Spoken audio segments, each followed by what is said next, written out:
बस तेरा साथ हो कि एपिसोड नंबर 18 में बहुत सी सनसनीखेज चीज़ें देखने को मिलेंगी। तो चलें शुरू करते हैं एपिसोड नंबर 18। आंसा और उसकी दोस्त ईशा कमरे में बैठी होगी आंसा के। तो ईशा आंसा से कहेगी कि अनस का कमरा क्यों इतना स्टोर रूम जैसा है, पूरा घर तो बहुत ही खूबसूरत सजा हुआ है। उस पर आंसा ईशा से कहेगी कि यतीमों का कमरा कौन सजाता है, सब अपने अपने उल्लू सीधे करने में लगे रहते हैं, लेकिन यतीमों का ख्याल किसी को भी नहीं आता। अनस ने भी बहुत मुश्किल ज़िंदगी गुजारी है, तो उसका कमरा कोई क्यों सजाएगा। उस पर ईशा कहती है कि तुम बहुत लकी हो जो तुम्हें अनस जैसा शौहर मिला है। मेरी अम्मी तो अनस की फ़ैन हो गई, वो कह रही थी कि कोई भी मर्द अपना घर औरत के नाम नहीं करता है, सब कुछ दे देता है, लेकिन उसने तुम्हारा घर तुम्हारे नाम उसने अपना घर तुम्हारे नाम कर दिया। चलो दुआ के लिए हाथ उठाओ और दुआ करो कि अल्लाह पाक मेरे अनस जैसा शौहर ईशा को भी दे दे। उस पे आंसा मुस्कुराती है और कुछ सोचती है और वही दुआ दोहराती है कि अल्लाह ईशा को भी मेरे अनस जैसा शौहर दे दे। उस पर अनस फिर नीचे आते हैं तो ईशा के वालिद उसे मुंह दिखाई देते हैं, तो वो कहती है इसकी ज़रूरत नहीं है, आप आ गए वही मेरे लिए बहुत है। लेकिन आंसा कहती है कि मैं नहीं लूँगी, तो वो कहते हैं ले लो। उस पर आंसा कहती है कि इसके बदले आप मेरा एक काम कर दें कि उस बंदे का पता लगवा दें जिसने मेरी फ़ेक वीडियो बनाई थी। उस पर ताया जान और ताई जान परेशान हो जाते हैं कि अब शायद पकड़ा जाएगा। वो कहते हैं ये भी कहने की बात है, तुम मेरी बेटी हो। साइबर क्राइम वाला ऑफ़िसर मेरा दोस्त है, अभी वो मुल्क से बाहर है और मैं पूरी कोशिश करूँगा उस बंदे का पता चल जाए कि किसने तुम्हारी और अनस की ये फ़ेक वीडियो बनाई थी। तुम दोनों मेरे बच्चे हो और तुम्हें इंसाफ दिलाना मेरा फ़र्ज़ है। ताया जान और ताई जान दोनों परेशान हो जाते हैं। उस पे ईशा के वालिद कहते हैं कि अब तो तुम ये मुंह दिखाई का पैसे रख लो। उस पे अनस उसे इशारा करता है और वो रख लेते हैं। ताया जान साफ़ पता चलता है कि ताया जान बहुत परेशान हैं और दादा जान भी देख रहे होते हैं। बाद में कमरे में आते हैं ताया जान और ताई जान। वो दादा से कहते हैं कि अनस से कहे कि आंसा को मना कर दे कि इस चीज़ की खोज में ना लगे। दादा जान भी अनस से कहते हैं कि घर की बात घर में ही रहने दो और आंसा को मना करो कि वो इस चीज़ की खोज नहीं करे। अनस कहता है कि मेरे साथ गलत हुआ होता तो मैं माफ़ कर देता, लेकिन आंसा अपने मुजरिम को कभी माफ़ नहीं करेगी। दादा जान आप कैसे कह सकते हैं, ये मैं आपका पोता नहीं हूँ क्या, आंसा भी आपकी बहू है। उस पर दादा जान कहते हैं शायान भी मेरा पोता है, मैं घर में कोई बदमज़गी नहीं चाहता, कोर्ट कचहरी का चक्कर होगा, कोर्ट में घसीटे जाएंगे। अनस मैं तुम्हें अपनी कसम देता हूँ कि तुम आंसा को मना करोगे। उस पे पप्पो कहती हैं कि मैं कुछ भी नहीं कहूँगी, क्योंकि ताईजान और ताईजान से कहती हैं आप हमेशा ये कहती हैं कि मैं शायान से मोहब्बत नहीं करती। मैं शायान से भी उतनी मोहब्बत करती हूँ जितनी अनस से करती हूँ, लेकिन कुदरत का इंसाफ बहुत यहाँ बड़ा है। यहाँ पे पता नहीं चलेगा, लेकिन क़यामत के दिन क्या करेंगे आप लोग जब अल्लाह सवाल करेगा आपसे। और आजकल तो वैसे भी लोगों का हिसाब दुनिया में ही हो जाया करता है। उस पर ताईजान कहती हैं कि तुम हमें बद्दुआएं दे रही हो। तो फूफो कहती हैं नहीं मैं बद्दुआएं नहीं दे रही हूँ, आपको बता रही हूँ कि आप अपने बच्चों के करतूत को घर में यहाँ दुनिया में छुपा लेंगे, लेकिन अल्लाह से कैसे छुपाएंगे। तो दादा कहते हैं बस अब इस बात को यहीं पे दफन कर दो। वो कहती हैं चलो अनस मेरे साथ पैकिंग करवाओ, मुझे जाना भी है। दादा जान कहते हैं दादा अब्बा जान से कहते हैं कि अब्बा आपने बिल्कुल ठीक किया जो अनस को मना कर दिया। अनस कमरे में तैयार हो रहा होता है, आंसा उसे प्यार भरी नज़रों से देख रही होती है। अनस जाने लगता है तो आंसा कहती है ऐसे नहीं जाते हैं। वो कहती है कि मैं भी तुम्हारे साथ चलूँगी। अनस हैरान होकर कहता है तुम भी चलोगे? तो वो कहती है हाँ मैं भी चलूँगी। और फिर आंसा उसके बाल ठीक करने लगती है, कहती है कि कहीं बाहर जाते हैं तो थोड़ा तैयार होके जाते हैं। फिर कहती है देखो शीशे में अब तुम कितने प्यारे लग रहे हो। अनस उसकी तरफ देखता है, शीशे की तरफ देखता है, तो वो बोलता है हाँ वाकई में बहुत प्यारा लग रहा हूँ, चलो जल्दी से तुम भी आ जाओ, हम पप्पो को छोड़ कर आते हैं। आंसा उसके जाने के बाद मुस्कुराती है, अपने आप को शीशे में देखती है, क्योंकि अनस उसे कह कर गया होता है कि तुम बहुत अच्छी लग रही हो। ताई जान पौधों को पानी दे रही होती हैं और बड़बड़ा रही होती हैं। वो ताया जान से कहती हैं कि ना जाने ऐसा कौन सा मंत्र फूँक कर गए वो कि आप तो उनकी बस तरफदारी नहीं छोड़ रहे। डिप्टी कमिश्नर आए थे, अब तो उन्होंने सर पे तलवार बिठाती है। अब जब दिल चाहेगा इंसान उनको फ़ोन करके बोलेगी वो आ जाएंगे। उस पर ताया जान कहते हैं तुम फ़िक्र नहीं करो, आजकल कौन अपनी बेटी के घर जाता है। तो आंसा तो ईशा की दोस्त है, वो कुछ भी नहीं कर सकेंगे, वो नहीं आएंगे, बस देखना सब कुछ ठीक हो जाएगा। वो कहती हैं कि अल्लाह करे सब कुछ ठीक हो जाए सारे मामलात। फूफो अमरीन दादा के कमरे में होती हैं तो दादा से कहती हैं कि बच्चों की जून जुलाई की छुट्टियां होंगी तो मैं फिर आ जाऊंगी। दादा कहते हैं कि मैं इंतज़ार करूंगा कि कब जून जुलाई की छुट्टियां हों और तुम आओ, मैं तो तुम्हारा इंतज़ार ही करता रहता हूँ। तो उस पर फूफो कहती हैं मुझे जाना पड़ेगा इसलिए क्योंकि मेरी बेटी बीमार है, बहुत दिन हो गए हैं, मुझे जाना पड़ेगा, अब्बू मुझे जाने दें। और अब मुझे आपकी फ़िक्र बिल्कुल भी नहीं है क्योंकि अनस है और उसकी बीवी। वैसे अब्बू आपने बहुत गलत किया अंसा को इस बात से रोक कर के वो पता नहीं चला है कि किस बंदे ने उसकी और अनस की वीडियो लीक की। उस पर दादा जान कहते हैं कि मैंने सब कुछ घर के माहौल के लिए किया है। अंसा और अनस आ जाते हैं और फूफो जान कहती हैं कि इस बार मैं बहुत पुरसुकून होके जा रही हूँ क्योंकि मुझे बिल्कुल भी फ़िक्र नहीं है कि अब अनस को कौन संभालेगा, दादा को कौन संभालेगा। आंसा तुम प्लीज़ दादा को भी संभालना और अनस को भी। आंसा कहती है आप बिल्कुल फ़िक्र नहीं करें, मैं संभाल लूँगी। वो लोग जाने लगते हैं और जब जाते टीवी लाउंज में आ जाते हैं तो टीवी लाउंज में एक बहुत बड़ा मौका उनका मुंतज़र होता है क्योंकि शाज़िया बेगम तो अमरीन से बिल्कुल भी बात करने की रवादार नहीं हैं, बल्कि वो अमरीन से कहती हैं कि अच्छा हुआ तुम जा रही हो, लेकिन अब तुम्हारे जाने का क्या फ़ायदा हुआ, जो तुमको कारनामा करना था तुमने कर दिया है। उस पर अमरीन कहती है कि मैंने ऐसा कुछ भी नहीं किया है, मैंने तो बस अनस को उसका हक़ दिलवाया है। उस पर शाज़िया कहती है कि ये सारी बातें हैं, तुम्हारे लिए हमेशा से मुश्तबा अहमियत रखता है, तुम्हारे लिए मुरसलीन कोई अहमियत नहीं रखते हैं। अमरीन कहती है कि ऐसी कोई बात नहीं है भाभी, मैं आपके बच्चों से भी उतनी ही मोहब्बत करती हूँ, मुश्तबा भाई से भी उतनी ही मोहब्बत करती हूँ जितनी कि आप अनस से करती हूँ। तो शाज़िया कहती है कि झूठ मत बोलो, ये जो तुमने लड़की हमारे सर पे लाके बिठाई है अब इसका क्या होगा। तो मुरसलीन के इतने में ऊपर से उतर के आता है, कहता है कि यहाँ पे क्या हो रहा है। ये सब कुछ उस वक्त हो रहा होता है जब लुबना जा रही होती है, अमरीन फूफो जा रही होती हैं। अमरीन फूफो अपने घर जाने के लिए बिल्कुल तैयार होती हैं क्योंकि अब वो उनके आने का मकसद ख़त्म हो गया है और वो यहाँ पर नहीं रहना चाहती हैं। दादा जान कहते हैं मैं तुम्हें दरवाज़े तक छोड़कर आऊँगा।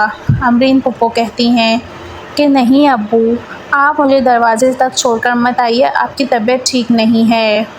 मुरसलीन भाई से कहती है मुरसलीन भाई मैं आपसे ऊपर मिलने आने वाली थी। मुरसलीन कोई जवाब नहीं देते हैं और उधर मुँह कर लेते हैं।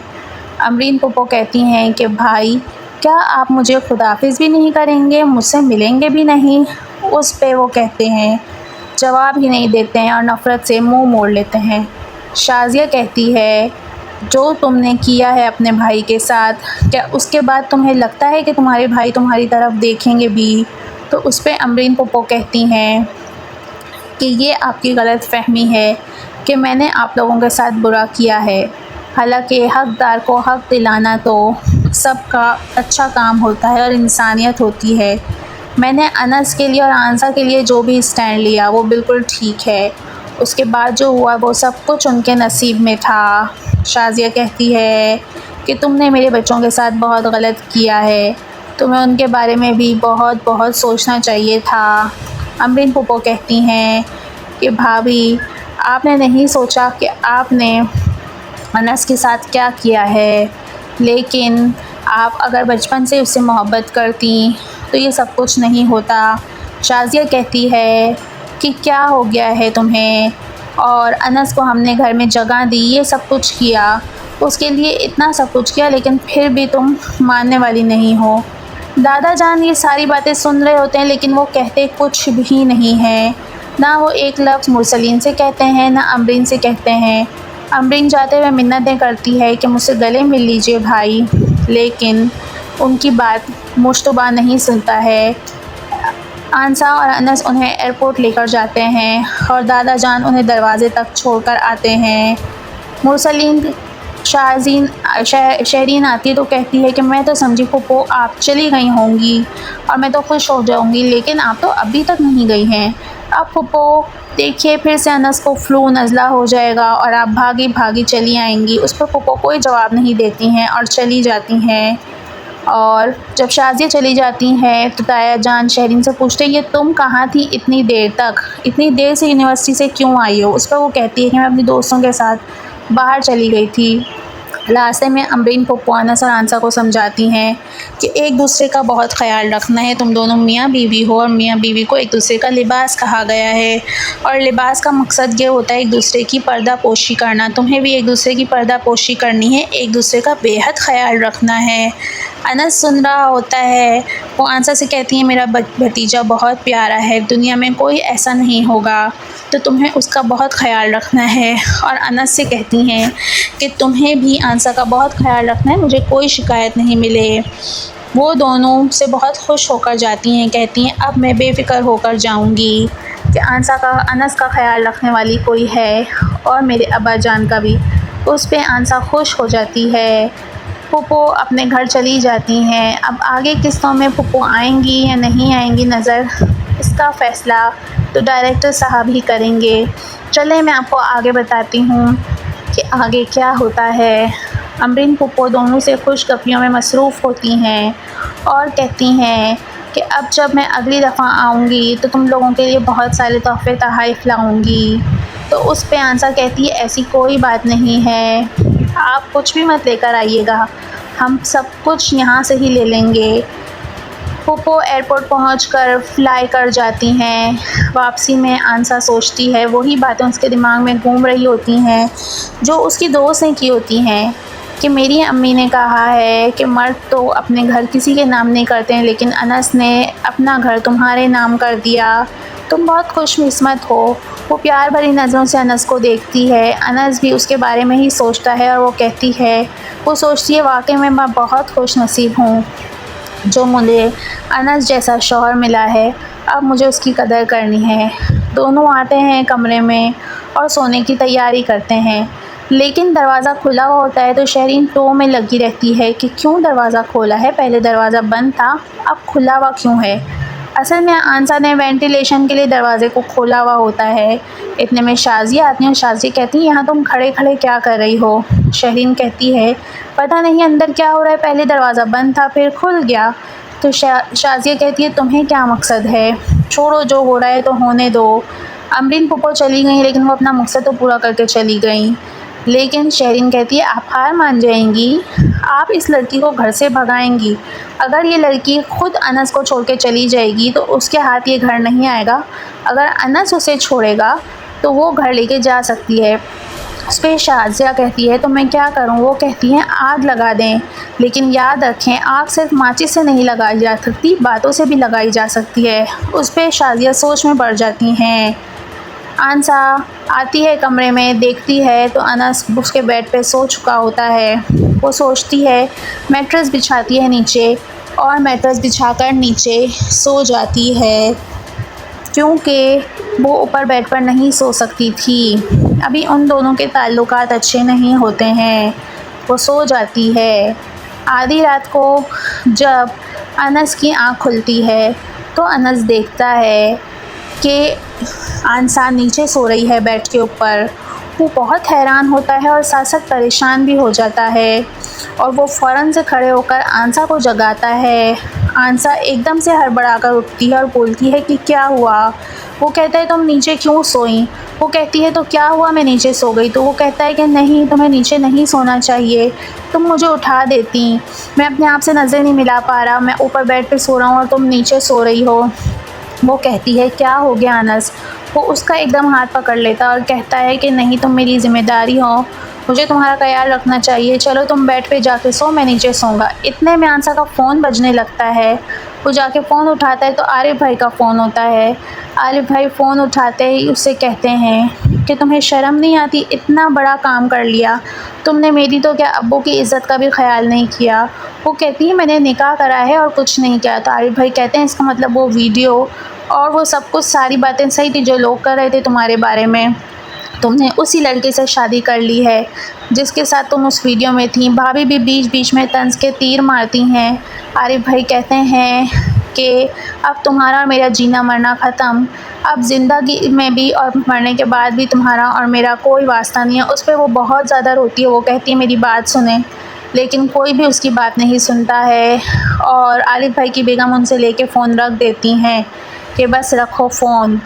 आंसा बहुत रोती है और उस पर अनस उसको तसल्ली देता है कि छोड़ो, हम खुद चलेंगे भाई के घर और मैं उनसे बात करूँगा। वो कहती है नहीं, तुम नहीं जाओगे, भाई कभी भी नहीं मानेंगे। आंसा कहती है अब बस मैं उस बंदे को तलाश करूँगी जिसने मेरे साथ ये सब कुछ किया है। उस पर अनस उसे देख के रह जाता है। उसे दादाजान का वादा याद आता है। आंसा कहती है मैं छोड़ूंगी नहीं, अल्लाह करे। इतनी बद्दुआएं देती है कि जो उसने मेरे साथ किया उसकी माँ बहन के साथ भी ऐसा हो। अनस कहता है ऐसे मत कहो। वो कहती है क्यों ना कहूँ, उसने मेरे साथ इतना गलत करा, मैं किसी को मुंह दिखाने के काबिल नहीं। अनस तुम मुझसे वादा करो कि मेरी मदद करोगे उस शख्स को ढूंढने में। अनस उससे वादा कर लेता है। वो खुश हो जाती है और अनस उसे कहता है मैं मदद करूँगा तुम्हारी, लेकिन वो सोच रहा होगा कि मैं कैसे मदद करूँ। रात को खांसी की आवाज़ आती है। आंसा सो रही होती है तो आंसा की आँख खुलती है। आंसा उठकर देखती है तो अनस को बहुत खांसी हो रही होती है और उसे बहुत तेज़ बुखार भी होता है। आंसा उसे जगाती है और उससे कहती है कि तुम्हें बहुत तेज़ बुखार हो रहा है और तुम्हें खांसी भी कितनी हो रही है, क्या हो गया है तुम्हें। अनस को जवाब नहीं देता क्योंकि अनस की हिम्मत ही नहीं हो रही होती है जवाब देने की। आंसा कहती है मैं नीचे जाकर तुम्हारे लिए कहवा बना कर लेकर आती हूँ, इससे पहले उठो और पानी पियो। अनस उठता है और पानी पीता है। आंसा उसके लिए कहवा बनाने के लिए जाती है, लेकिन जब वो नीचे जाती है तो देखती है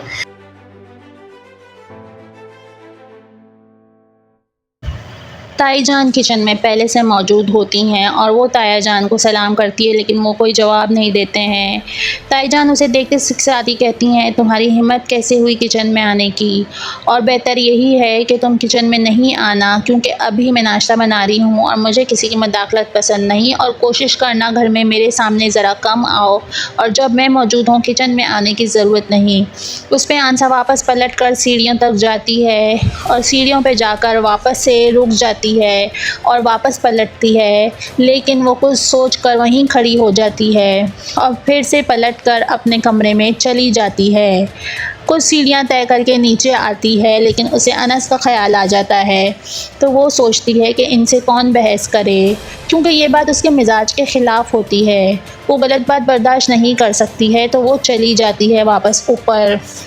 ताया जान किचन में आते हैं और ताई जान से कहते हैं कि ये ने बहुत अच्छा किया, उसको भगा दिया, बस इसी तरीके से उसको इस तरीके से दबा के रखना ताकि वो बहुत जल्दी घर छोड़ के चली जाए। ताई जान कहती हैं तो क्या फ़ायदा कि उसने नाम तो अपने करवा लिया ना घर। उस फिर जब वो जाता है कि बोलती हैं आंसा अनस से कि मैंने कहवा इसलिए नहीं बनाया क्योंकि ताई जान ने मुझे किचन में घुसने नहीं दिया। उस पर अनस हैरान होकर बोलता है कि मैं जिस आंसा को जानता हूँ वो तो बिल्कुल गलत बात बर्दाश्त नहीं करती। वो कहती है मैं तुम्हारी तरह तुम्हारी वजह से खामोश रही। अनस कहता है कि तुम्हें मेरी वजह से खामोश रहने की ज़रूरत नहीं है, मैं तुम्हें इजाज़त देता हूँ, ये घर तुम्हारा है, तुम जब चाहो किचन में जा सकती हो, जो चाहो बना सकती हो, तुम्हें कोई रोकेगा नहीं। और आंसा जमील को कोई कुछ कह भी नहीं सकता है। उस पर वो हैरान होकर अनस को देखती है और कहती है कि ये तुम बिल्कुल ठीक कह रहे हो, मैं ऐसा ही करूँगी। अब जब मैं कुछ भी बनाने जाऊँगी तो कोई मुझे रोक नहीं सकेगा, कोई मुझे टोक नहीं सकेगा, चाहे ये लोग कुछ भी कर लें, मैं अपनी मर्ज़ी से खाना बनाऊँगी, खाऊँगी, क्योंकि ये मेरा घर है। अनस कहता है मुझे तुम्हारी ये बात बहुत पसंद है कि तुम बहुत आराम से सब चीज़ें हैंडल कर देती हो और किसी से डरती नहीं हो। आंसा कहती है काश मैं तुम्हें भी ऐसा बना सकती। अगली किस्त देखने के लिए मेरे चैनल को सब्सक्राइब कीजिए।